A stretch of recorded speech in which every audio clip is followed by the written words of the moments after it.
You're live. Welcome, folks. This is House Corrections and Institutions Committee. It is Thursday, April 9th. We are shifting gears. We're now talking about S-193, which is dealing with establishing a forensic facility for criminal justice involved folks who I'm going to leave it there.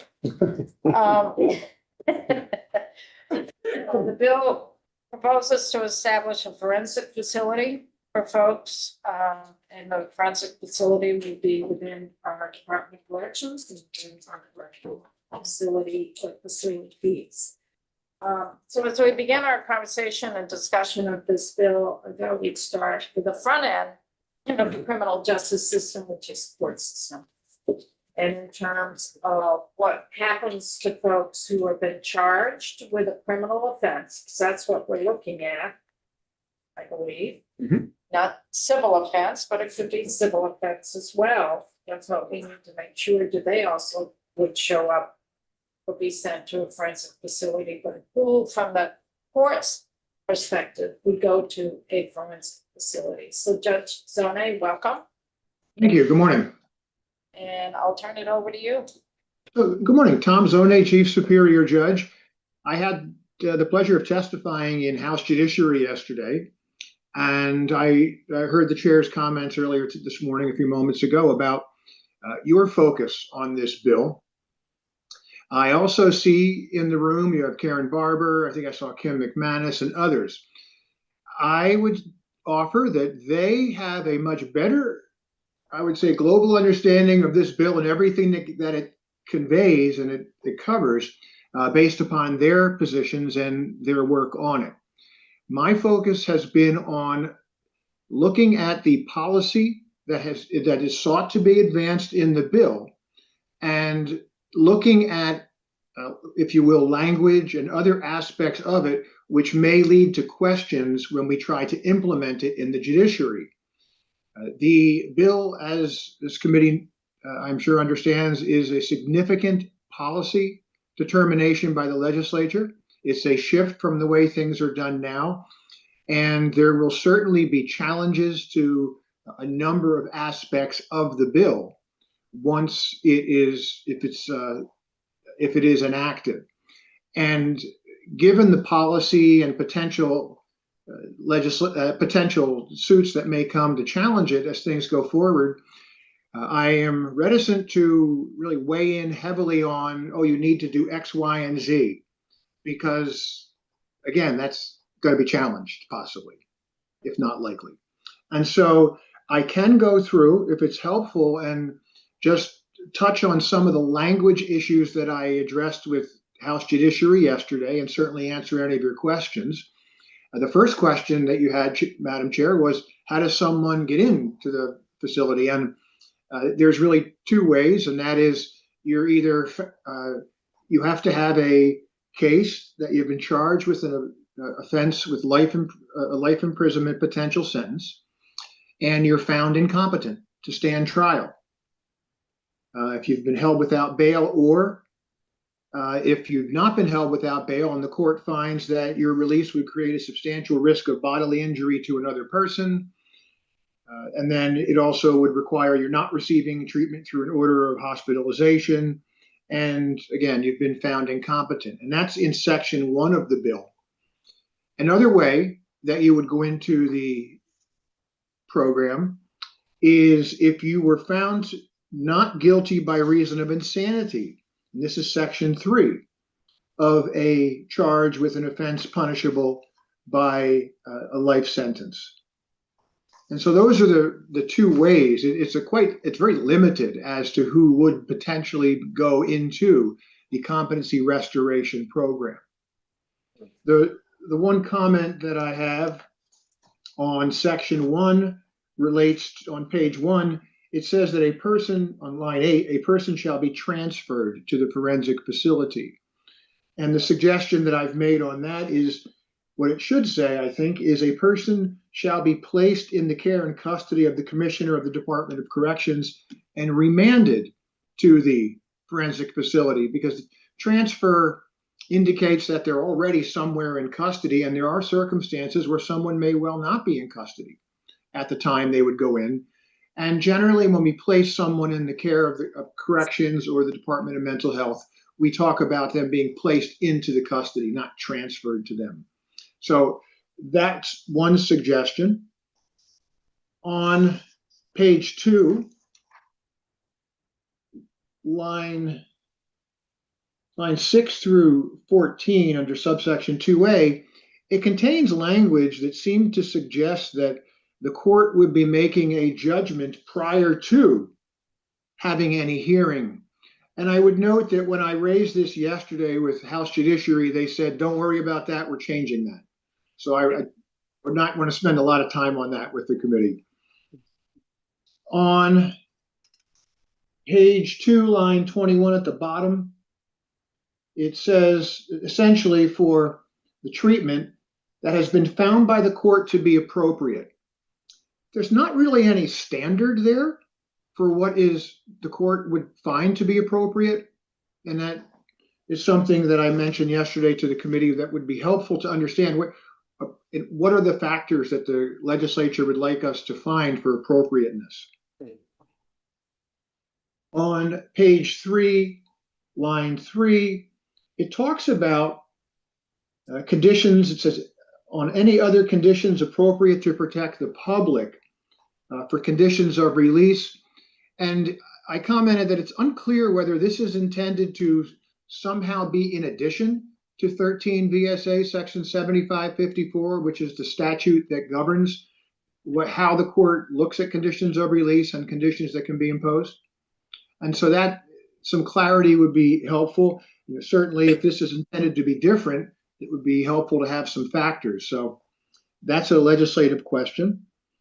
On page 5, there's a section 2 that talks about dismissal of cases.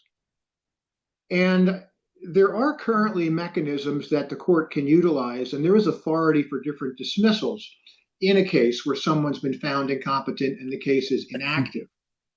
And so what I suggested to the committee is that a line being added to say nothing in the subsection shall limit the court's discretion to dismiss a charge under any other authority. That would make it clear that the court still maintains if there's other statutory, case law, or constitutional authority supporting dismissal, that certainly the legislature is not trying to put the brakes on that for the court, that the court can still utilize that other legal authority to do that. On page 6, there is language starting essentially on line 13 that talks about a forensic risk assessment, but it doesn't say who conducts it. Yeah. And so is it the intent of the legislature to have it conducted by a psychiatrist or a doctoral level psychologist trained in forensic psychology who's licensed? That's who can conduct the competency evaluations. And so it will be helpful to make it clear who is an examiner in this statute. On page 9, on line 7 through 9, subsection B, this is if someone is found not guilty by reason of insanity under that section. And line 7 through 9 talk about ordering as an explicit condition of release that they comply with the regimen of their treatment, essentially, and with any other conditions appropriate to protect the public. If this is intended to have the court continue conditions of release, there's already been an acquittal by not guilty by reason of insanity. The case is no longer something that there's conditions of release to attach to. Instead, the case remains open for moving forward under existing law for what's called a hospitalization hearing, or if this statute were enacted, the case would certainly remain open for that. But there's no case any longer. The person is found not guilty. So there's no conditions to go on that. Let me see. And that's about all the comments I really have. I think for purposes of your committee, and again, going back to the chair's comments earlier, the determinations of where it's going to be, how it's going to be run within the facility, the rulemaking and things like that for the actual facility, those are policy determinations by the legislature. And to the extent those matters would be coming before the courts, they would be coming before the courts, I would suspect, as challenges. And so I don't think it's appropriate to really weigh in on those at this time. Right.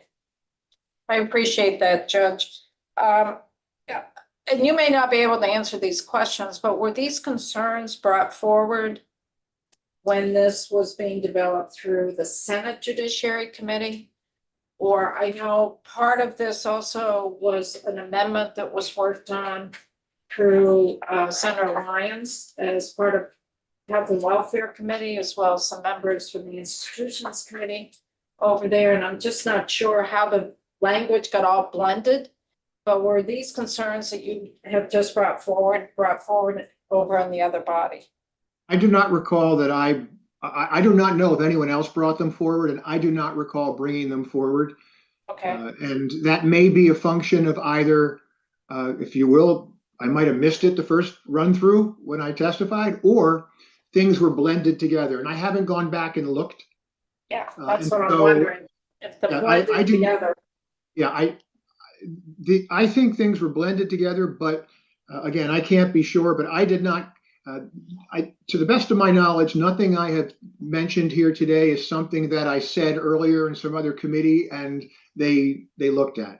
But I leave open the possibility I might have, but I don't think so. Okay, well, that was my question, because it did get blended together. And sometimes if folks who are not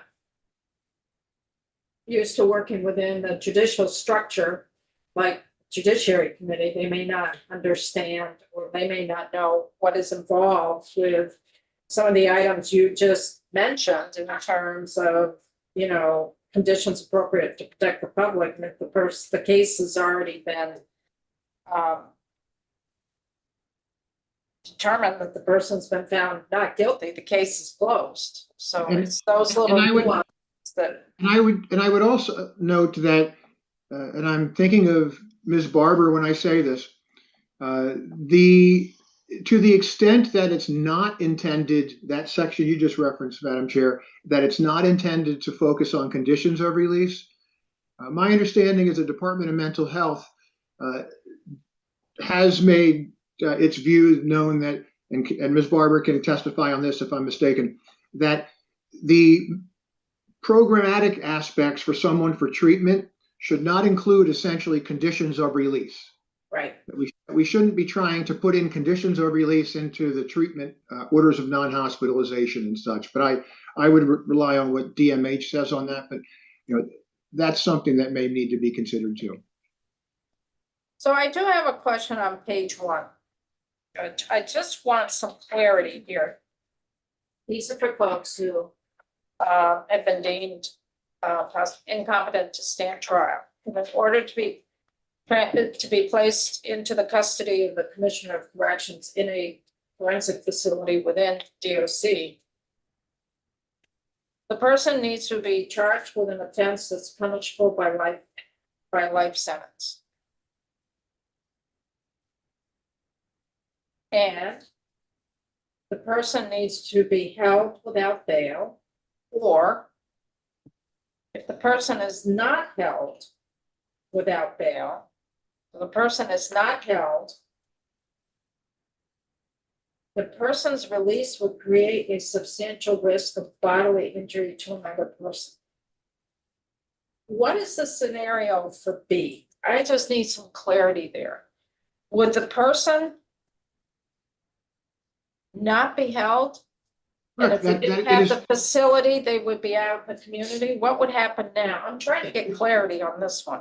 It is possible. When someone is charged with a sentence, a crime that brings with it a potential life imprisonment sentence, the court has the ability to hold them without bail. The court also has the obligation to consider conditions and determine whether the court is going to exercise its discretion and release someone. And so there may be circumstances where someone who has pled guilty, who has been charged with an offense punishable by life imprisonment, is not detained. And in those circumstances, it would fall under subsection 2B, that the court would have to find, in order for that individual to go to the forensic facility, that their release would create a substantial risk of bodily injury to another person.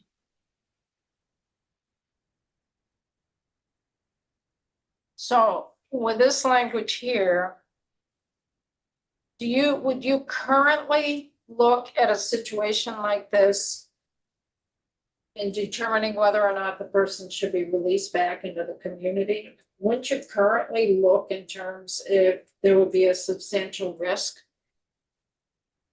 Well, of placing that person in community, but not necessarily bodily injury? currently the court, currently we don't have the mechanism for a forensic facility. So what we have is the order of hospitalization. Okay. And so if the court makes the findings for an order of hospitalization, that's where the individual would go. If the court finds that it's the hospitalization is not necessary, but something else is, then the court would do the order of non-hospitalization. So the language that's before us sort of changes that, says instead of person either being released to a hospitalization order or even back out in the community, we're going to put this person now into the proposed forensic facility. That's how I understand it. Okay, just needed clarity. And then 3 and 4 also have to be met at the same time. Yes. Okay, correct. Judge, I've got some pretty significant hurdles on this one. Just fundamental concerns about whether or not forensics population should be housed in a correctional facility, whether or not that's therapeutic, but that's not my question for you. I'm going to zone in on the population that has been found not guilty by reasons of insanity, who still have been deemed to present a potential risk, either to themselves or others, could potentially be housed in this facility. I guess my question to you, can you talk about the legalities of that? We're talking about somebody who has been found not guilty, and we're still considering housing them in a correctional facility. That to me feels like a pretty significant constitutional concern. I'm happy to be corrected. Even further than that, not just housed within a correctional facility, they are under the custody of the Commissioner of Corrections. So it goes a little bit beyond where they're housed. The short answer is no. I can't comment on that because that's precisely the type of cases that I would anticipate. And there has been litigation when in other jurisdictions, like with many statutes that are enacted on a wide range of topics, in particular in criminal justice matters, there are challenges that one would see with due process, right to timely treatment, conditions of confinement, ADA, forced medications. These are the types of things that I think have been challenges in other jurisdictions. So I can't make any comments about that. Thank you. I appreciate that. So Judge, I know it's a defense in terms of the insanity plea. It's on the defense side, the plea then. How many cases do we have where someone has been deemed not guilty by reason of insanity? I'm aware of one. I don't have that number off the top of my head. I think Ms. Barber or Ms. McManus may have that information. So that one, is that a recent one or is that from years and years ago? I think there was one within the past several years. Okay. I'm just wondering what the number would be. Is it a lot or is it pretty minimal? And I've always heard it's very, very minimal. It is not a high number. It's a very low number. And most of it's more incompetency. Correct. I mean, I have problems with that too, but I wanted to specifically get to that one. Other questions of the judge? So you've relayed all of this to House Judiciary first recommended either language change or highlighting some issues, Yes, the way the language is currently drafted. yes. Anything else, members? Appreciate it. Thank you, Judge. Thank you, Judge. Thank you. Thanks, Judge. Have a nice day, everyone. Take care. Yes, thank you. I'm just gonna go right down the list, maybe, unless, folks wanna change it up, but I was looking at the state's attorneys or maybe Department of Mental Health. If there's any possible way they've asked me to also just try and host judiciary this morning, so if I could go Yeah. first. Yeah. Thank you. Is that okay, Kim? I had emailed you, but I know they didn't get it yet. Whatever works for folks is fine to me. I'm just along for the ride. So good morning. For the record, my name is Karen Barber. I'm general counsel for the Department of Mental Health. This has changed over, your committee has changed over quite a bit since the last time I was here, so I'll just give a little background. I've been You're in with. person and that's I Zoom. am, yes. I've been with the department since 2014 as their general counsel. And I've been working on forensics for most of that time and its various iterations. So it is something that I have a lot of historical knowledge on. I think we have come to the legislature several different times with several different iterations of a forensic facility. It is a gap in our system. It's a gap that has public safety concerns, and we've seen bad outcomes because of the gap. So we believe strongly that it is something that needs to be addressed. We have worked this year to put in front of the legislature a very, very narrow concept, taking into account all the feedback we've seen in previous years. So again, it's really only applying to a very small subset of people. People have been accused of committing the most serious of offenses. And we don't have currently a secure place within our system to house them. And I think the reality is that some people cannot be served safely in the community. Our goal is always to serve people in the least restrictive settings. The Department of Mental Health, like a lot of like Dale and BDH, most of our programs, are focused on community treatment. By far the vast majority of our budget is on community programming. Vermont or DMH is the only department other than DOC that does have locked facilities, however. And so that is a gap in our system because DMH cannot serve everyone, and we're fairly limited in who we can serve in our locked facilities. So that's just a quick background. I think that AHS is fully behind this proposal. For a long time, we've seen a big gap between Vermont's public safety and human services systems and how we support individuals who are found not competent or not guilty by reason of instinct, who don't need a hospital level of care, and remain a public safety risk. And I think one of the things to remember is that people are found not competent for many reasons other than mental illness. This is not a DMH issue alone, and DMH cannot solve the issue. That's why we've specifically exempted folks that we do have in secure settings in our hospital system. But people can be found not competent because of substance use, because of traumatic brain injury, because of dementia, because of intellectual developmental disabilities. Jared Bianchi, another state's attorney, gave a really great example in House Judiciary yesterday of someone who was found not competent because they were deaf and they had never really fully learned sign language. There are lots of reasons why someone could be incompetent. And we do everyone a disservice when we assume it's mental illness, which I think is what people assume, right? Oh, they must be mentally ill and we'll just put them in the hospital. It is much more complicated than that. It's much more nuanced than that. And most people have some sort of co-occurring. So it is a gap. DMH does have a hospital level of care, right? We have several hospitals across the state that do provide services for individuals on an inpatient basis. All of the hospitals in the state of Vermont are CMS certified and Joint Commission accredited. That means that there are clinical standards to get into the hospital just like any other medical issue, right? And so you go to the ED, you have a really bad stomach ache, and you think you need to be admitted because you would feel a lot better if they could give you that level of service. And they say, no, you don't need that. You can be treated on an outpatient basis. It's no different for mental health. If you can be treated on an outpatient basis, you have to be treated on an outpatient basis. Just because you have a mental illness does not mean you go to the hospital. It is a high bar.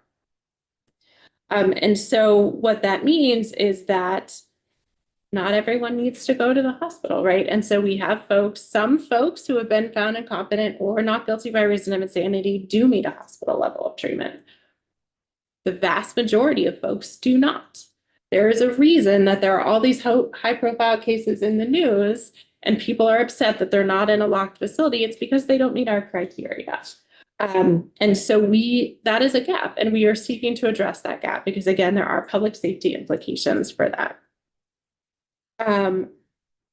So those are kind of the basic things I wanted to say, and I wanted to answer questions. I did, before we get into questions, want to highlight that this is definitely coming back before assuming it passes, it would come back before the legislature next year, right? Like, this is the how do you get in and how do you get out?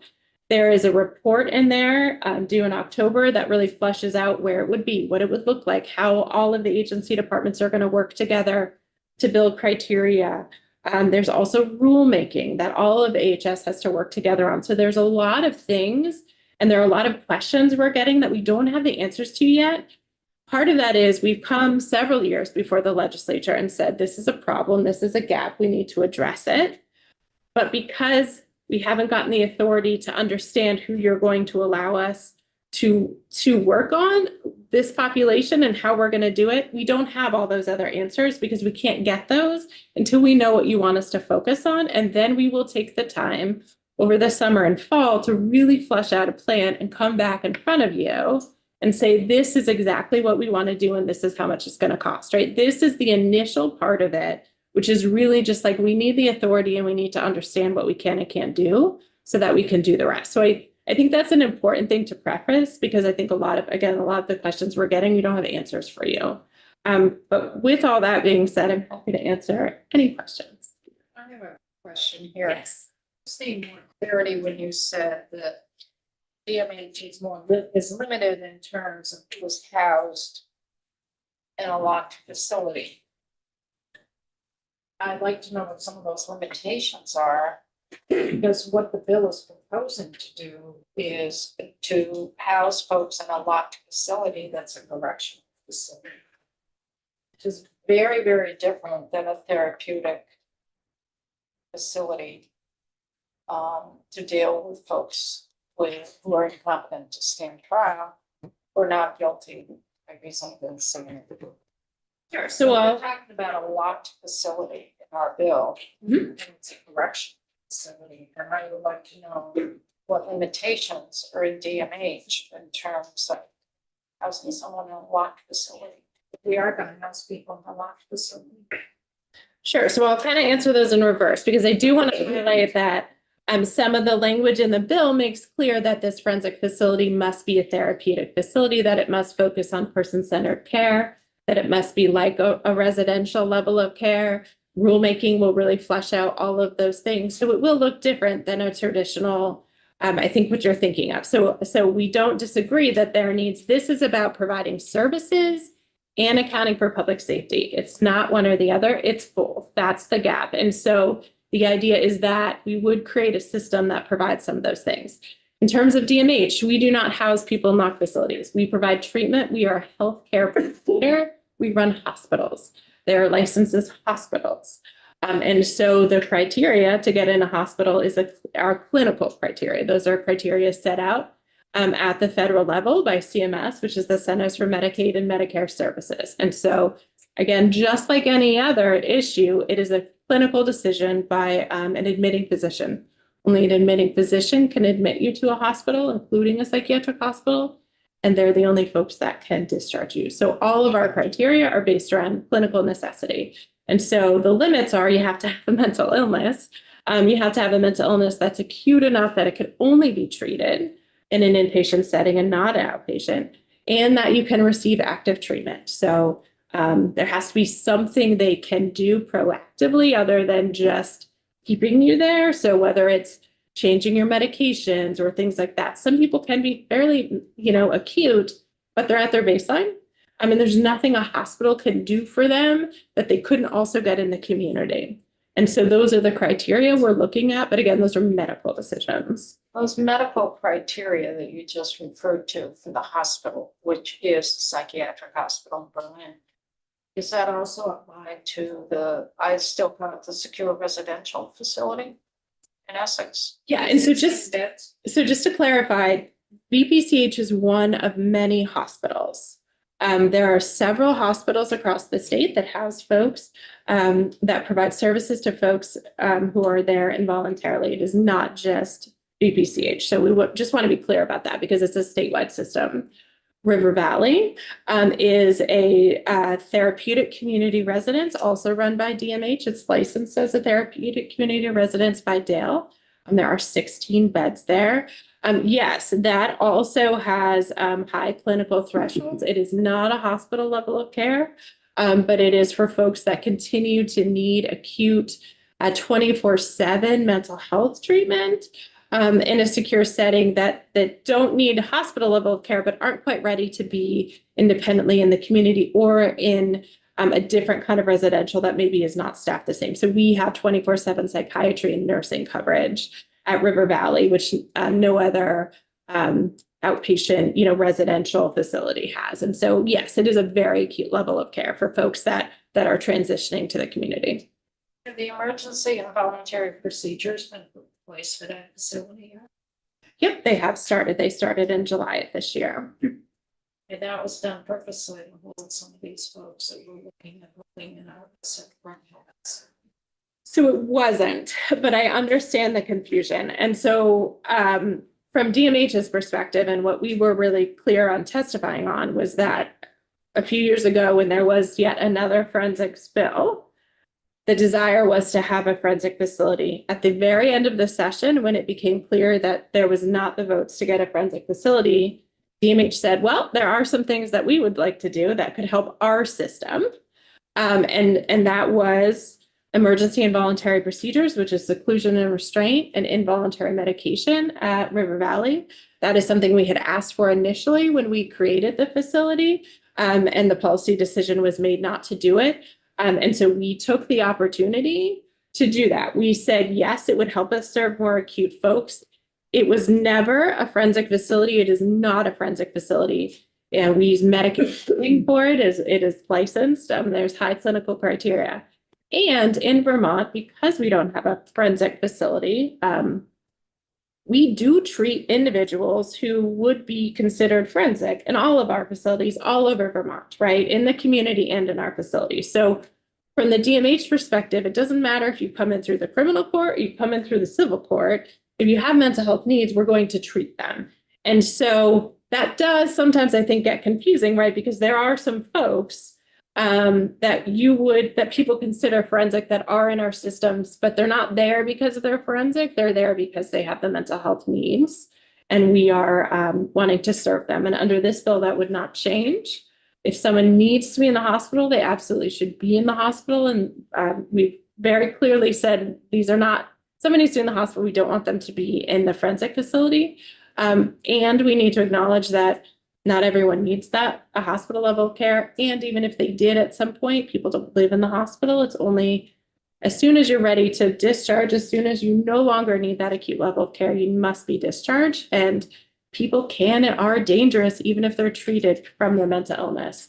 Like, mental illness is not the only thing that causes dangerousness. And so there still remains a public safety risk for some of these folks, even when they don't need to be in the hospital. So if we had those beds over at River Valley, couple beds, 6 beds possibly for forensic folks, and we turned it forensic beds, would we lose Medicaid? Yes. That's the issue. Right. I do not disagree that there is a significant gap at all. And I do not disagree that there are people who are dangerous that are falling through that gap at all. And that we need a forensics facility.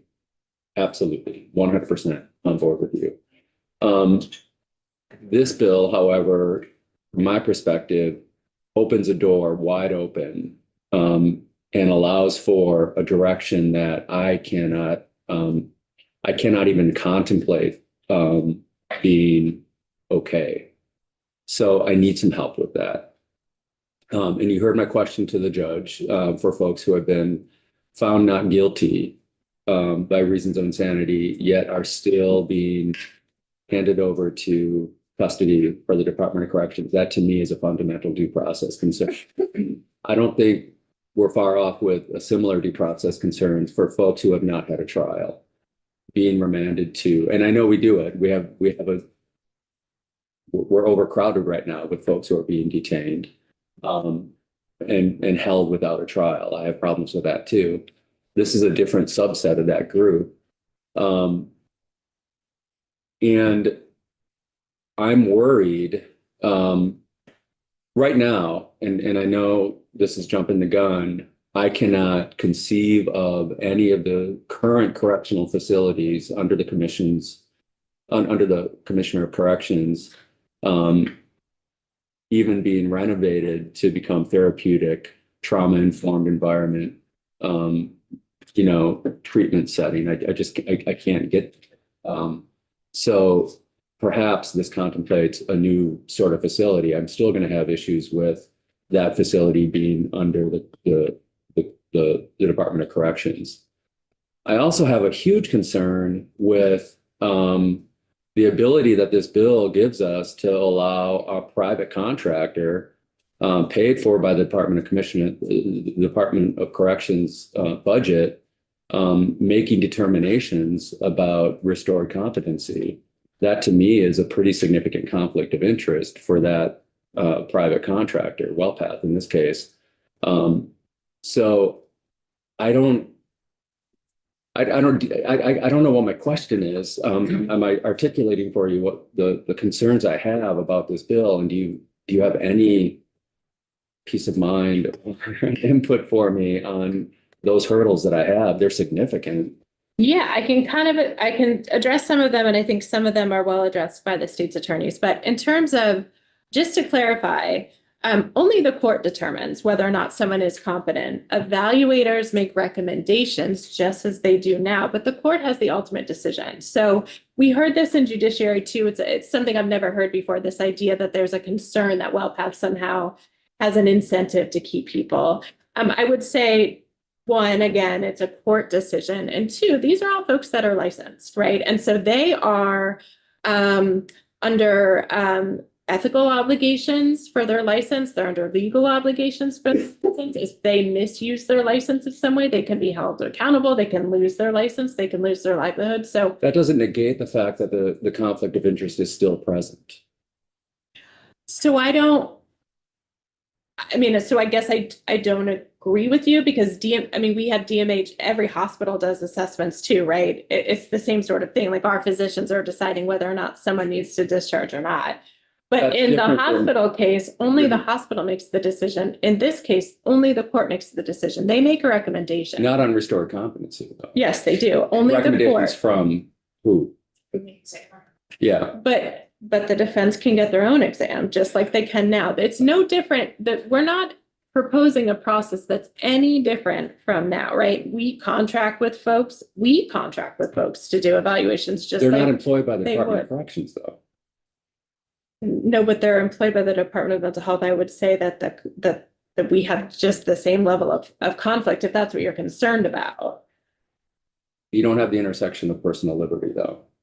We do, because someone could technically be locked in one of our facilities. A therapeutic facility.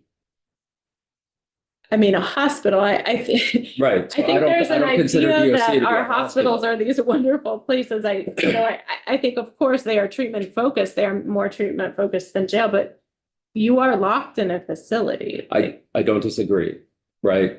We serve food in our correctional facilities. I don't call it a restaurant, right? So, yeah, okay. Yeah, so to that one, in terms of the constitutionality, so I think, again, Jared Bianchi did a really great job yesterday of really fleshing out the NGRI piece. So when someone is found not guilty by reason of insanity, you only get there, and Kim can explain this much more eloquently than I can, but if the state has proved their burden, meaning beyond a reasonable doubt, they have proved to the jury that the person committed the crime, and the only time you get to the insanity is if you're talking about sentencing. So I think that's something important to keep in mind. Like, these are folks that have been determined to have committed the crime.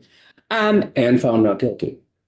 Well, other states call it guilty by reason of insanity. We don't. It's just a nuance. True, but I guess that's a nuance. And what I would say is a lot of other states, we are one of the only states that doesn't have a forensic facility, and many are operated within their Department of Corrections. So it's not something that we would be the only state doing. It's not something that has been found unconstitutional.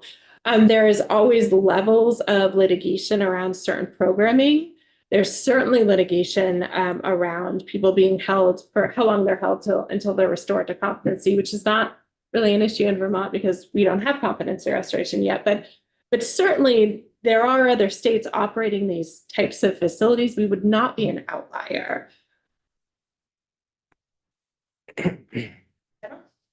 If I understood correctly, I was encouraged to think I understood that we have numbers of beds in various locations that are outside of the correctional, outside of the DOC right now, right? Did I hear? There are places right now that are available for individuals like this that are not housed in a prison. So no. Okay, that's why I'm trying to get clarification, because I was hearing we didn't have places for these people, therefore they were Yes. being held by Okay, DOC. that's a great, yes. So no, there are beds within our system. These are folks that don't fit into the DMH system, and that's the gap. These are folks that can't be placed in our system in a secure setting. Like they could be on ONHs in the community, but those are not locked settings, right? If we decide that the public safety risk is so great that somebody needs a secure setting, DMH, even though we have beds, cannot put these individuals in our beds because they don't meet the criteria. Does that I make understand. sense? Okay, I understand. that's a great question though. Thank you. So the risk to the community is the trigger. Yes. Bodily injury. Well, what if they were an It's the arson? trigger. It's bodily. You I gotta understand, look at the that's, but that's you my gotta point. look at the language. I know, Substantial I risk agree of that's what bodily- it says, but if it was more than that, It is create a substantial risk it's a of bodily bodily injury. injury to another Understand. person. Mhm. And that is not defined in statute. I think, again, that's something that the state's attorneys can talk about. That's coming from the federal. So a lot of this language mimics the federal statutes. And so that's where some of that language is coming from. And again, I think the state's attorneys can very eloquently speak to that much more than me. It's definitely one parter. I don't know if it's a two parter. The one part is you've said that other states do this and that we're not an outlier. What's the sort of, how common or where? What's So I think we are the only state without some form of a forensic facility. Every state does it a little differently though. Like in Connecticut, they've got the psychiatric review board, where there's kind of a board, an administrative board is outside the court process that makes these decisions. In other states, like in Rhode Island, I think it's through the DOC. So it's all mixed. So every state looks a little different. When we designed this, we were taking into account some best practices. And so back in 2023, I think DMH submitted a report, the agency, I think, submitted a report on a potential, it was about competency restoration, but it was a bit broader. So the National Counter for State Courts and the nationals, and I wrote this down yesterday for my other testimony, there are two big national groups that put out two big papers on best practices when you're thinking about these things. And then so we really tried to use those when we were thinking about creating this, which is only do it for people where there's a real compelling state interest. Hence why we're only talking about the most serious crimes. Couple it with treatment or services. And a lot of other states, because remember, competency is a legal term. It's not a clinical diagnosis. It just means, do you understand and can you participate with your attorney? In a lot of other states, it's just like civics classes, right? Like, do you know what a judge does? Do you know what the courtroom does? Do you know what the jury does? And our idea is to not just do that, but to pair it with treatment, because ideally what we want is services that can help people eventually get out into the community, right? The goal is to not lock people forever. It is to make sure that they are secure while they remain dangerous, and that's why there's due process built in, there's court hearings, there's risk assessments to make sure that the court has the information to decide whether or not someone does need to remain in a secure setting, or if they are at the point where they can be served safely in the community. And then but in part, yeah, so we don't state without one, we need one. That seems to be really agreed upon, I think. How common is it for other states to have the DOC involved, and what is the level of their involvement, or do we know? So again, it varies, but a lot of other states do have DOC involved, especially for competency restoration. Jail-based competency restoration is a very well-known thing. Most states do that.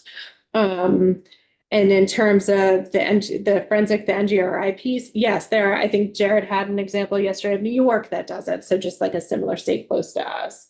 Again, there's different models. Every state looks a little different. But it is not an outlier. And then I guess, and I'm sorry, this will be the last one, but No. so the difference between competency restoration and the not guilty by reason of insanity, is the first much more common than the second to do that in the DOC or with the DOC, the competency restoration as opposed to? I don't know that I could answer that with confidence that I know that. I would say, competency is much more common because that's a threshold issue, right? You can't go to trial if you're not competent. So that's one of the first things the court is dealing with. So we certainly see a lot more people that are getting competency evals than say are getting sanity evals, just because of where it is in the court process. Okay, thanks.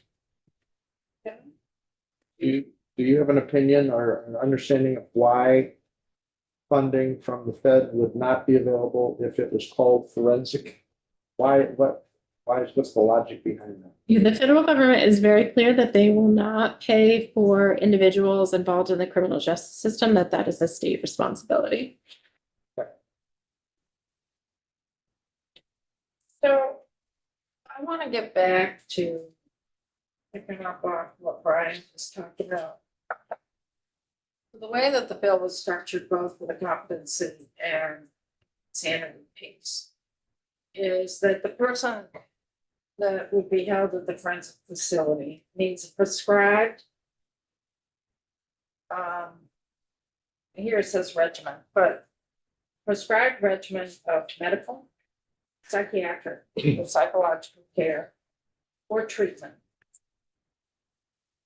And that has been done by the forensic facilities clinical service director, which is under corrections. I'm not sure DOC has determined who would be their clinical director yet. But it would be within the DOC realm. Would be within DOC. And that person would need to certify that the person is appropriate for release and submit that to the court. And the court would then look at that evidence on whether or not to release the person into the community. And what concerns me is, where is the Department of Mental Health here in this? Because it really seems to fall on DOC in one form or another to make that determination of a person's medical, psychiatric, or psychological care and treatment. And DOC isn't designed for that. And that's where I'm getting confused. So again, this is not a mental health issue alone. But it's not a DMH. criminal issue either. So I would say that, and I think WellPath came in and testified on the Senate side, so it may be helpful to hear from them. So they do this in other states, right? They help run forensic facilities in other states. They do have expertise in this sort of thing. They are all licensed. Are they under contract with deals with, other states? Are they under contract with the corrections departments in those states? Yes. Is And there any involvement from those states' Department of Mental Health in that? I don't know. I would say probably not. Like we departments run their own contracts, and so we wouldn't want another department coming in and attempting to run our contract. So certainly, if someone currently has a mental illness and there is a concern that they need inpatient hospitalization, whether voluntary or involuntarily, our teams are meeting. DMH meets with our DOC counterparts at least once a week to talk about individuals. They're already the same with Dale, because again, this isn't just DMH and substance use, right? So we all are collaborating, and I think you'll see in the bill that it's very clear that for both rulemaking and the plan that we need to have by October, that it's an agency-wide approach. And so the idea is that there is consultation with all of the various departments as appropriate to make sure, you know, when they're putting out an RFP or when they're doing those things, but we don't oversee other people's contracts. And the other thing is, these are all licensed professionals, and these are all folks that are governed by their license. And if they're misusing their license or they're doing something wrong, they can be held responsible and they'll lose their job. And everyone here has a defense attorney. And the attorney is going to maybe get their own evals if they don't agree, right? There's a process. Just like now, just if there's a competency eval that DMH does, it's a neutral eval. It doesn't mean that that's what happens. The court looks at it, can ask questions, the defense can get their own, the state's attorney can get their own, and there can be contested hearings. It's the same with this. And there's also a mechanism where someone, if they feel like they no longer need to be in the forensic facility, can petition themselves. So there's lots of opportunity. It is not just WellPath or whoever their contractor might be at the time that has sole discretion to make these decisions. That is part of it, just like DMH evals now are a part of it, but they are not the whole thing. Well, it's the same thing as you and Brian. I'm just trying to find information about how many other states do it like this bill proposes, and I'm having a really hard time finding it. I mean, I come up with 2, and then there's like a list of 13 that have kind of a mixed model, but they're not really in DOC. They're either in a wing or in a different facility, but only 2 that kind of line up with what we're trying to do. And I don't know if that's accurate. I mean, I'd have to do a lot more than 10 minutes of research, but if it was a bigger pool, I would think that I'd be able to find this with all this beautiful technology we have. So where are we going to find that? Or if anybody cares, I mean, it seems like we have that question. Where are we going to find out for real how many other states are doing it like this, so we can have some kind of basis of, well, this is a good track to go down, or I don't really want to be the outlier. I mean, we're already the outlier not having one at all, but. And I think this isn't an apples to apples comparison, because most other states do competency restoration for misdemeanors and felonies. They're much bigger programs. They're spread out across, hospital-based settings, corrections-based settings in the community. And then they've got various mechanisms, including like psychiatric review boards and other facilities that they use. So in Vermont, we don't have that economy of scale, and we're not proposing to do it for everyone accused of a crime who's been found not competent or who's been found not guilty by reason of insanity. Again, we are talking about maybe 5 people a year. And so we are different because we're not trying to create a whole big system. Most states have systems, whole systems. And I think you might remember Big F, Little F several years ago. We proposed that model under Secretary Gobet several years ago. And that did not get traction, which is fine. But we're not talking about a big system. And so you're not going to find anyone that's going to look exactly like this, because no one does it like this, because we are trying to not do everything. We're trying to start really small and see how this goes, and really just deal with the highest level of public safety risk. We're not saying that everyone who's found incompetent needs to go through competency restoration services. And so again, I caution, you can look to other things, but you're never going to find anything like what we're proposing, because what we're proposing is frankly just not really in line with what a forensic facility is, right? We are trying to create a very narrow solution to a public safety problem without creating a big whole system. Brian and Connor? So I think you just said that we're starting small with the highest risk. Is there an implication there that we're trying to go bigger and include more people in the future, or how does that play out? That's a policy decision. I think that this has come in front of the legislature for over a decade, and sometimes it's really big populations you've considered. This is a very small one. What you may want to do in the future, I don't have an opinion on. What I'm saying is what we are trying to do is just be very narrow and specific about a subset. But certainly you have, as a body, had conversations about much bigger facilities in the past. Okay, thanks. I think I'm like struggling the most with the privatization piece of this. And it's like, Core Civic, we send people down to Mississippi. WellPath in the prisons right now, it's kind of a necessity. But I don't think it should be like the preferred way to go for anybody here. And, if I just like Google WellPath, it's a horror show, right? In Vermont, nationally. And, part of it's the nature of what they do, I think.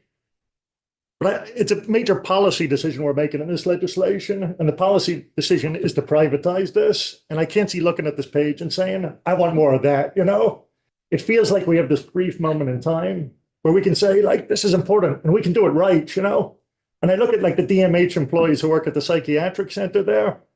I think they have higher worker comp rates than anybody else in like state government. They do such a good job. And you guys have done a great job sort of changing the culture in those facilities from that hospital in Waterbury.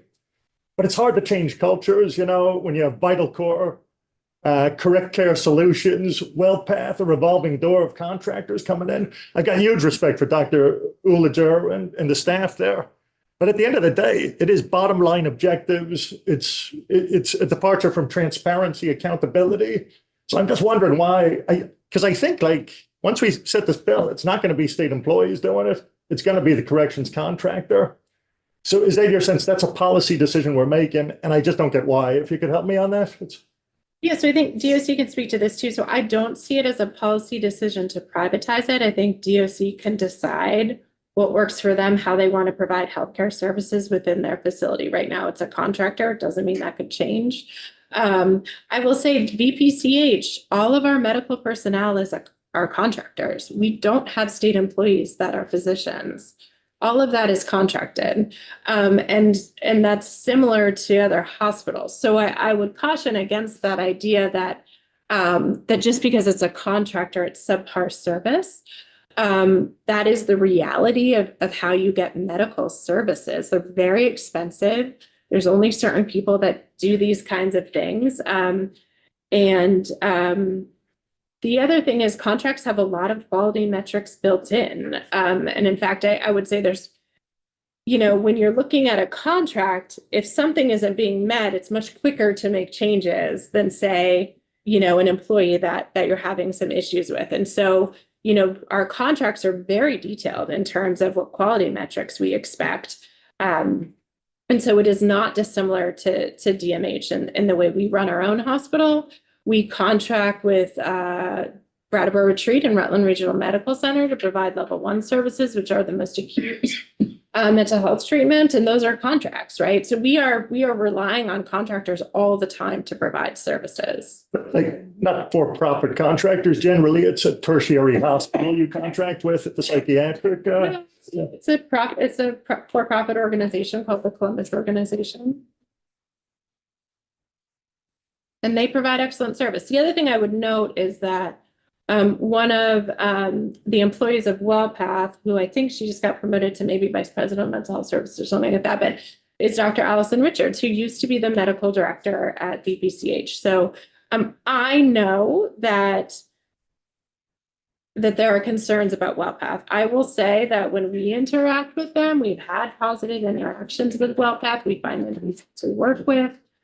We have a very collaborative relationship in terms of when they're concerned someone might need our services, how our teams are working together. I personally do not have concerns about WellPath and have found that to be a positive thing for the system, but respect that that not everyone agrees. I can appreciate in that seat for more than a decade. fighting this fight. And thank you for that, because I agree, again, we need a forensics facility. I've only been here since 2023, so I don't have a lot of that history. Have those models always included DOC as the holder of the? Not always. It's varied. I mean, I think this is, for me anyway, an extension of Troy's question, which is, I'm a sophomore, second biennium. I was on a different committee last biennium, so I've followed some of this, but not as in depth as perhaps some, and it must be crazy frustrating after a decade. Can you characterize the failure of previous efforts to do this? Why? And if no, then no, like, you know. Yeah, I mean, I think it's a policy decision, right? I Yeah. think Vermont has highly valued personal autonomy and I think maybe that's part of it. You know, I don't know. I think you've seen bills tended to get through judiciary committees, and it'd be human services committees that have more of a concern. Yeah. I think that's part of the reason why we've really focused this narrowly tailored to make it really clear to individuals. We're not seeking to create new, I think there's a concern, right? If you build it, they will come. I don't think that's true. These are cases that exist, right? These are not new people. But these are people that we don't have great places for them to go. And some of them are ending up in the community without any sort of supports or services. And that's a problem. It's a public safety risk. And so I think we've worked really hard to take some of that feedback and those concerns about being too broad and really trying to narrow it in. Thanks.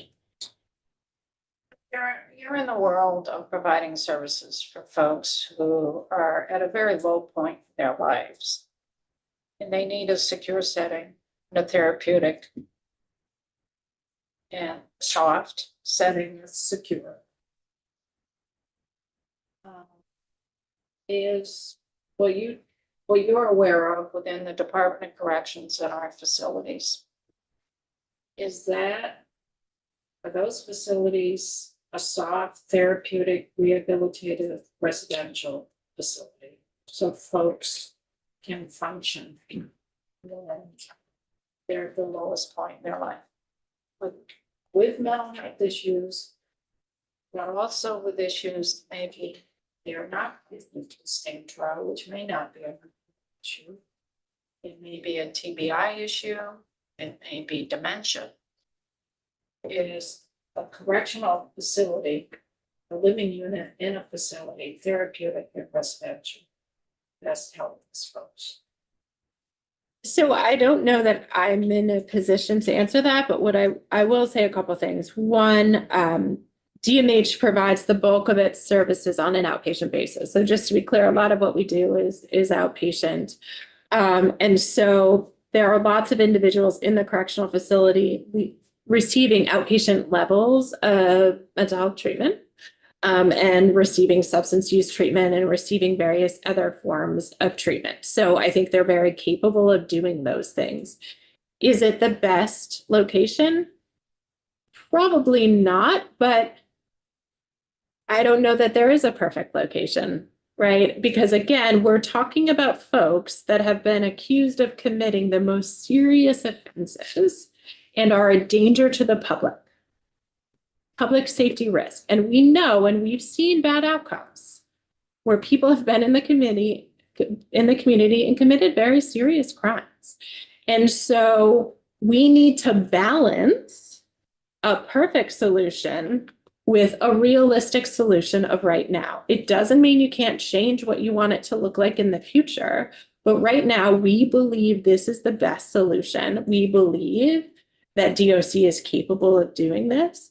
We believe that people can get the services they need, and we believe that there is a public safety risk that needs to be addressed. And a correctional facility is the best thing we've got going. We think right now that is the best option. I'll ask this of the commissioner as well. I'm looking at the definition section, so section 4. This is page 10 of 16. Forensic facility means block facility or placement that, this is where I want to start. The Department of Corrections provides for the secure evaluation, treatment, and care of persons involved in the legal system who do not require hospitalization or care. If that included something to the effect of, and is not currently nor has ever been primarily a correctional facility, would you still be in support of this bill? It would essentially mandate that we're building something new. Right now, I don't believe that right now, the administration supports this proposal, and this is the proposal that we believe would address the needs right now. In the future, does it make sense to look at a standalone? I think that's a policy decision, but again, you're only talking about a handful of people. And so we're also thinking about economy of scale and what's realistic. You also get to the point where if you've only got 1 or 2 people in a facility and you separate them, they're essentially in isolation without access to services and other things that they get in a larger facility. So I think all of those things are things that we thought about when we were thinking about what the best option is right now. Again, this isn't a perfect solution, but I don't think there is a perfect solution. I'm going to ask it again because I feel you were a bit evasive. I understand that the administration supports the bill as it's written.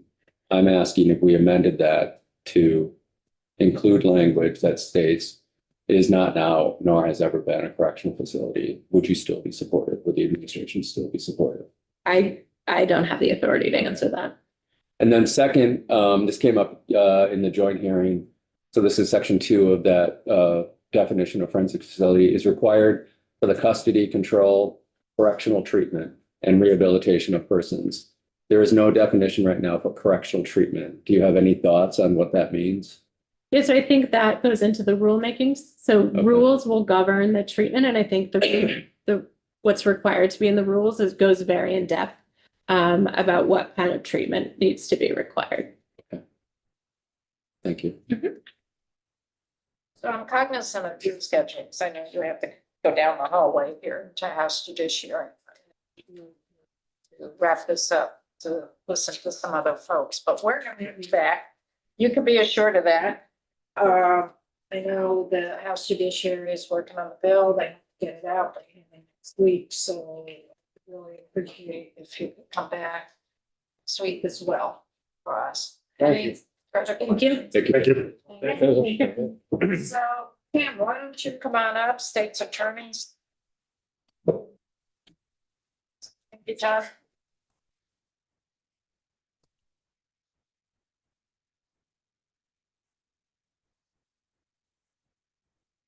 Chair, I'm not looking at the agenda. Sorry. Is it state's attorneys and then DOC? Is that what we're doing? Okay, thanks. And I may have to get called out around 30 or so. Just, Okay. I know, you gotta get settled. Okay. Give me 1 second. Bill and I are both super cool though, so. Yeah, this is true. It's true. You don't mind me. No, I do the same thing. Brian is our spokesperson. For the record, Kim McManus speaks with the Department of State's Attorneys and Sheriffs.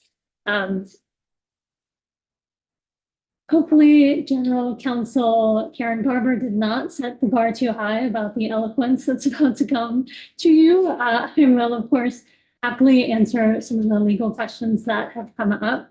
I'm going to give a brief overview and then fire away because I think I've heard the questions and we can get right into it. Ms. Barber stated our position as well for the need for this facility. And we appreciate, as Ms. Barber said, is this a perfect solution? No. Is it a realistic one? Yes. Is it one that we could create and set up within DOC and to provide the services needed? We believe so. Our department supports this bill. Our department helped draft this bill. We have worked with the Department of Corrections and the Department of Mental Health and have already made a number of compromises to come to this version that was passed out of the Senate. As Judge Zone mentioned, there's work to be done on some of the standards of review, some of the processes, and we've had some corrections sent to House Judiciary as well with Judge Zone. So there'll be a new version coming out of House Judiciary, I believe, early next week. So just to forecast that there'll be some of the process issues, we're buttoning up those. The legal landscape. Our Supreme Court has stated that, well, let me back up a second. We're going to start with the competency folks first, and we're going to leave not guilty by reason of insanity, because these are two very different populations. As I believe you've heard in others' testimony, competency is where you are mentally when you're preparing for your case. Can you assist your attorney in your defense? Do you understand what's going on? Do you know who the judge is, what their role is? Do you know what the prosecutor's doing? What's the jury doing?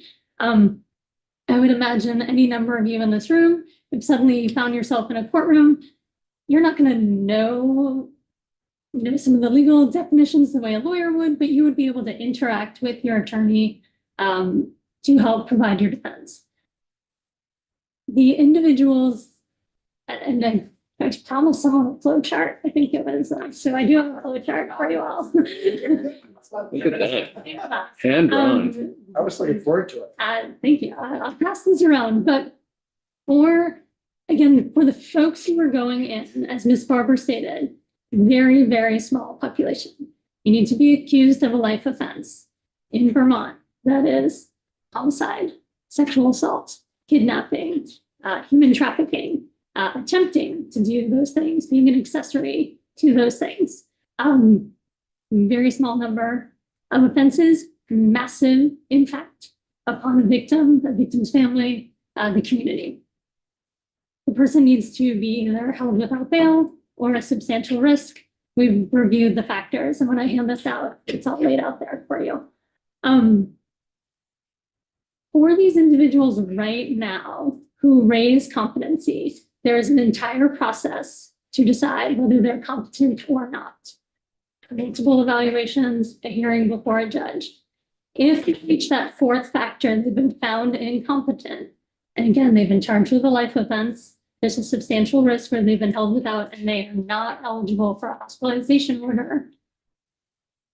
Their case is now in limbo right now, right? They cannot, the court cannot have their trial. This person who's been accused of this terrible offense cannot have in court, right? This is a disservice to the defendant. We cannot be held to our burden to have the trial to say whether or not we've met our evidence. Like everything just floats. And right now we are not doing anything with these individuals to bring them to competency. So this idea of competency restoration, depending on why you're incompetent, you're going to have a very different treatment plan, right? If it's an issue of education, that's one avenue. If it's an issue of you need certain medication to get to a point where you can sit down and receive that education, that's a different plan. If it's counseling medication, right? You can imagine each of these individuals, when they would come in, would have the forensic assessment. What is the issue? What do you need? We want these defendants to be competent. We want the trial to happen. We do not want them staying indefinitely in this facility. And as you read through the bill, every 6 months, there is a new evaluation, but the director of clinical services at any point can essentially raise their hand and say, oh, wait, I think they're competent. They don't get to make that ultimate decision, the judge does, but they can provide that opinion to the court. Once they are found competent, we are back on track to allow that person to have their due process rights, to have their trial, to have a decision. Are there questions and concerns specific to the competency piece? I do have one. So right now, we're not doing that for these 5 people? They are in limbo with not getting much help right now. They, and DOC could answer this, if someone, if DOC, if somebody has a diagnosis and they need medication, DOC is providing that as they would any inmate. But is there a plan to restore this person? No. And the question came up earlier, as far as sort of like, would this be a start and would it creep outward? Essentially, I think this asked. Ideally, Vermont would have competency restoration, both outpatient and inpatient, right? In an ideal world, anyone charged with any offense would again be able to be provided their day in court if they're able to be restored, and we would help them get there. We do not have that right now at all. Okay, So- that's helpful to know. Thank you. Yeah, and then as Ms. Barber stated, every other state in the union has some competency restoration. Not all of it's inpatient and outpatient. It's a variety of ways and means, but we are not doing anything. It is a disservice to the defendant, the victims, the families, and the public right now.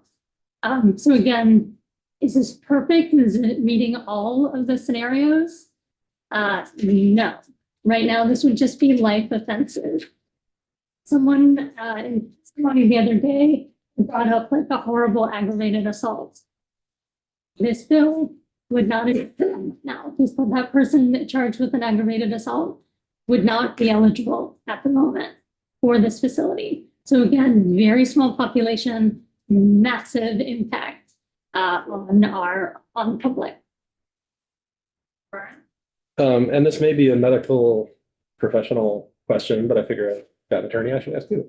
Sure. Yeah. So So restoration of competence. Does that look meaningfully different from treating mental illness? yes. So remember that competency is, do you understand what's happening in the courtroom? Yeah. That could be, as mentioned, a communication issue, right? Yes. It may not be a mental illness. It could be a mental illness is contributing to why you don't understand what's going on, but it's not solely connected. It could be that treating a mental illness brings you so that you can understand what's going on. But it can be, I gave an example in the hallway the other day, and it's an extreme example, but my son is currently 13. As a child of an attorney, he would have been competent at 8 in a courtroom. Like he would have known who everybody is and could have rattled off everything, right? That's not normal. So if we were, he's normal, but that knowledge is not normal. It's on the record. I don't want him coming out great. So the why you're incompetent through, depending on the treatment, and again, it's going to vary. Is it a developmental disability? Is it a traumatic brain injury? I have a friend with a traumatic brain injury. She would have no problem understanding the court process. Someone else with a traumatic brain injury might.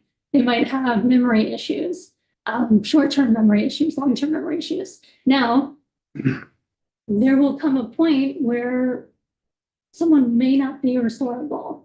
Like no amount of medication, no amount of counseling, no amount of education will make someone restorable.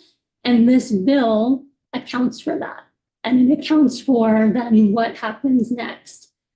So we've tried to think through all of this. And again, this is modeled on the federal system, which most states have taken that model and then modified it to fit their state structure.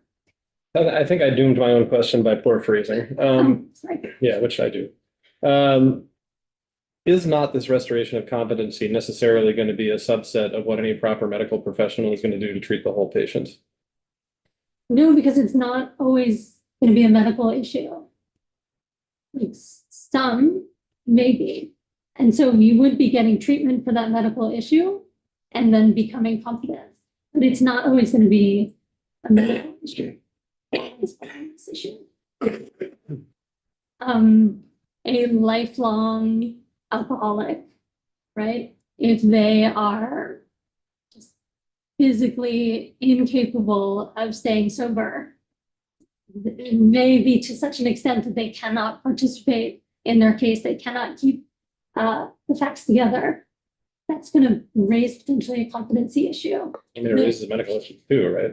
Is not a competent medical professional going to try to deal with that problem too? I imagine, Yeah. but it's not a mental illness. Right, and that's why I want to get rid of the first. But it's not always, it will be medical, it's not always going to be medical. I guess where it's going to be a mix. Yeah. I think more often than not, it's going to be a number of things factoring in. Okay, thanks. So could you explain why right now as a state, we don't have anything in place for restoration of competency? I do not know. I do not know. I don't believe. I don't know if anyone in the past has made any proclamations either way on it. I do not know.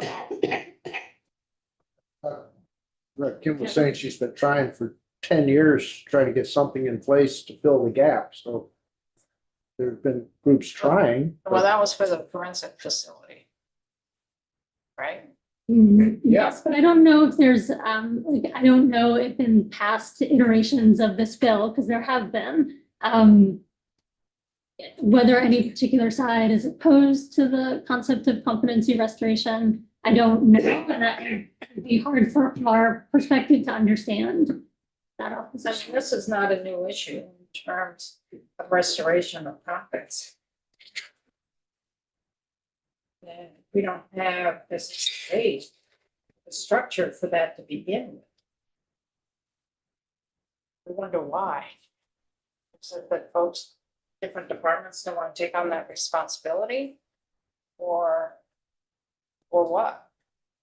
Just kind of curious, because right now we're just looking at corrections to provide that. And I think what is complicated is, as Ms. Barber said, the Department of Mental Health, they're quite confined as to what they can do. And then we don't have another entity to take this piece on right now. So we're giving it to DOC to take this piece.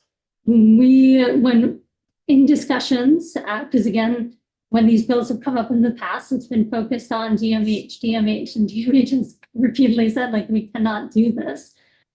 What we came to was, let's suggest this.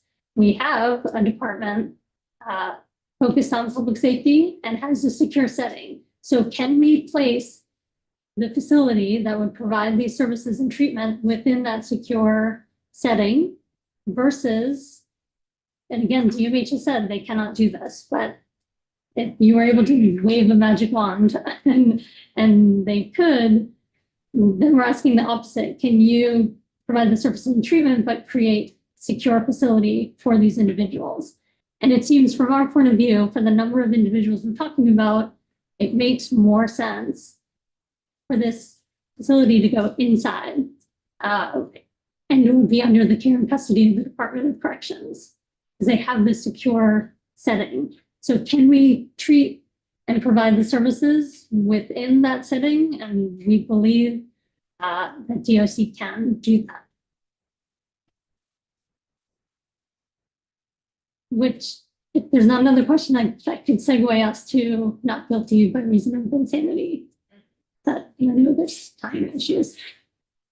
So our Supreme Court has decided, and decided this in the early 1980s, that individuals who are found not guilty by reason of insanity, and essentially the phrasing is not guilty only by the reason of insanity, that they are treated as a different group, and that it is constitutional to do so, and that there's due process rights, but they're different at that point. So I'll just read to you.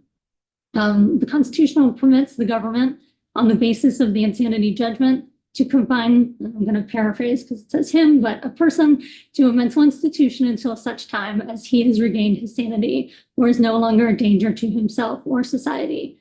And then it further goes on, insanity acquittees constitute a special class that should be treated differently from other candidates for commitment.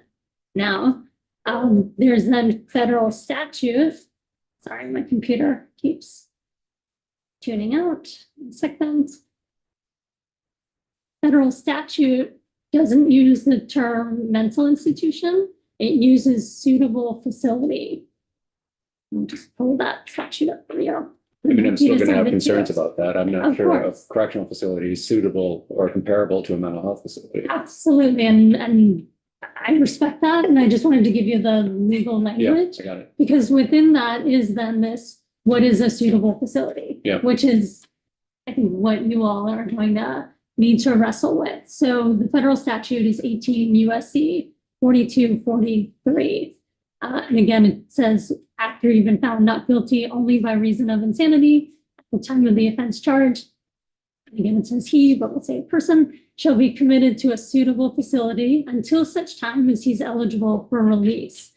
And in this, again, there's two things happening. There's the qualifying condition. So what is the issue that was raised for the insanity defense? As Ms. Barber stated clearly, insanity defense can only be raised after the state has met its burden. So we have proven that the person has done the action, the killing, the sexual assault, kidnapping. We have proven that but to a jury beyond a reasonable doubt. And then the defense has what's called an affirmative defense. They need to raise this defense. They need to prove that they were insane by preponderance of the evidence. Okay. So when you get sent into a facility for that reason, there's two things keeping you there. The qualifying condition, what was the insanity based on? And are you of substantial risk to others, bodily injury to others? When that person is deemed to either no longer have that qualifying condition, so be sane essentially, or is not a risk, then they leave the facility. And this bill lays out the procedures for that. One thing to note, and this occurred on the Senate side, in the federal system and in, I think it's safe to say, almost every state, the burden is on the defendant to prove that they are no longer insane or no longer a risk. The Senate did not like that, and they wanted to add in Vermont sort of a further, I guess, protection, or they just didn't think it was fair that the person inside needed to prove this. And so they have moved the burden to the state that we have to prove by clear and convincing evidence to keep someone there. And how That's frequently is different. that? So right now, the bill says that we need to petition the court every 6 months. We have raised an issue in House Judiciary about the efficacy of that, of having an evaluation every 6 months, again, very dependent on the person. And so we've suggested, and I'll back up a moment, after the not guilty by reason of insanity, the way the bill has it laid out is you would immediately go into the facility, but then there needs to be a hearing, because now the judge is going to decide, okay, should you be committed to this place? And again, it's the qualifying condition and substantial risk are the two issues. Right now, that says the hearing takes place in 48 hours, but it also requires certain assessments to be done. So that's just not realistic. In the federal landscape, that hearing has to occur in 40 days. So we're talking to Judiciary about just moving that number around to something realistic. Otherwise, those hearings are always going to be continued because we don't have the evaluation yet. But on the follow-up evaluations, the suggestion we've made to the judiciary is, we've been calling it a dilating review, is definitely have that first review at 6 months. And then from there, maybe it's out a year or out 2 years or out 3 years, depending. The most important thing there, though, is that's for when we need to petition the court to essentially say, hey, let's remember Joe Smith, like what's going on with Joe Smith. But the director of clinical services can always petition the court. They do not have to wait for those time periods to say, hey, we need to look at this. We've either found no longer a qualifying condition or no longer a risk. Yes, And the condition is only if they're a risk, not the only, but if they're a risk to another person, correct. but it's not themselves, That is correct. So it's serious bodily injury to another person. And you had mentioned arson earlier. If somebody's history was that they were there because it was a homicide because they lit a house on fire with people inside, like that would be a risk of injury to another. But suicidal would not keep the person. It would in custody. not, That- correct.